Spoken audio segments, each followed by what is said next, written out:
What's it like being around your friends who still drink after you quit? It is a question everyone asks themselves, and it is a big concern because if you're like me, a heavy drinker, or I was a heavy drinker, most, if not all of the relationships, all the friendships that you have are based on drinking. Every single one of my friends that I have, or anyone that's known me for any length of time or hung out with me, like the relationship is built on drinking, on partying. Most of our memories together were drinking. And so it's something that you will have to face sooner or later. Now, in the beginning, it's definitely going to have its awkward moments. As soon as you start hanging out again, it's going to be awkward on both sides. It's going to be awkward for you. Like, what do I drink? What do I what do I do with my hands that I don't have a drink in them? And your friends might feel a little awkward too. They might be feeling like, is he or she okay? Can we drink like we normally do around them? The good news is this awkwardness will only last, well, for as long as you let it, really. But it's usually only in the beginning. Once you kind of get back into the social vibe with everyone, and you know, you find your groove, and the temptation to drink, the awkwardness on both sides. The good news is this awkwardness won't last very long at all. It's really up to you how long, you know, you allow it to continue. In my experience, there was some, just playful banter back and forth, jokes here and there, but nothing crazy, nothing I couldn't handle. And that depends on your group of friends as well, or whoever you're hanging out with. I'm very fortunate to have a great group of friends that understand what I'm doing, what I'm trying to accomplish. And I appreciate that, like we can all hang out and they do their thing, I do my thing, and it's all good. The toughest part for me is, and not just with my friends, just anyone in general, is being around drunk people. It's not like I no longer have that temptation to want a drink, to party, any of that stuff. Like it's so far gone. It's not a thought. It's not a question or anything. But being around drunk people, it's tough. Um, I have to pick and choose my spots. If I, depending on what combination of people are hanging out together, or what the scenario is, the setting. Um, I definitely pick and choose like where I go and who I hang out with. And that's just based on how rowdy I know it's going to get. And that's not a reflection on anyone but me, because I used to be the rowdy one. So I get it. I'm not, you know, it's important not to get judgmental on your friends that are still drinking. I'm guilty of that.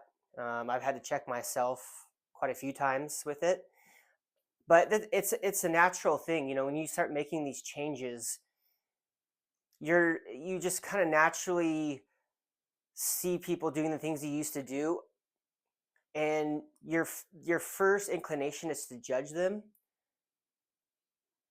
I know I did, but once I really kind of like sat back and realized what was going on, I realized that I wasn't really judging them. I was judging myself. And what I mean by that is saw when I see people partying and just, being wild, like I see my old self in them, and I don't I don't like that part of my past. Like I had a good time and stuff, but when I think about it now, it's not like a pleasant feeling. And naturally, instead of judging ourselves, we judge other people. But really, life is a mirror. And I've learned that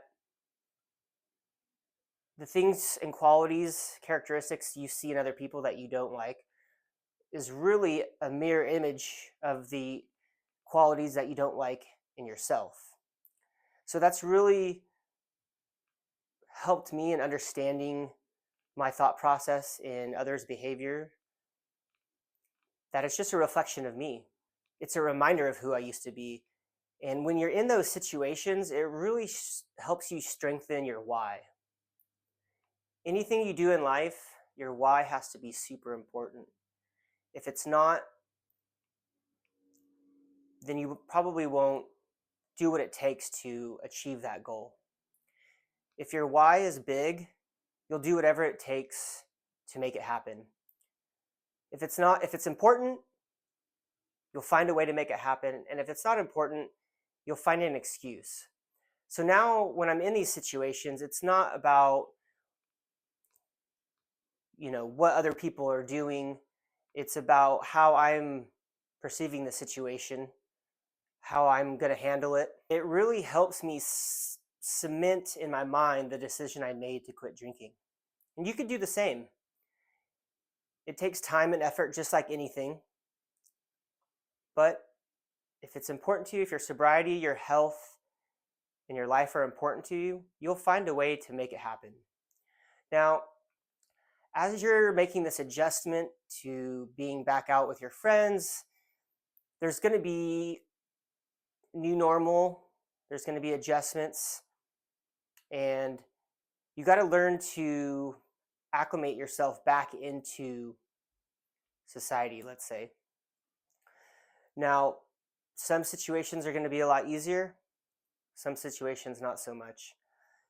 It's just important that you go in with a positive mindset and just know that eventually things will start to change. You'll be able to come and go as you please. You won't have any temptations. You won't have any issues with being with your friends again who are still, doing their thing. Now, there will be some friends that, maybe don't understand what you're doing, and they might distance themselves from you, and that's okay, right? The most important thing is your health, your sobriety, and if people want to be a part of that, great. And if they don't want to be a part of it, that's okay too, right? That's their choice. You just need to focus on you.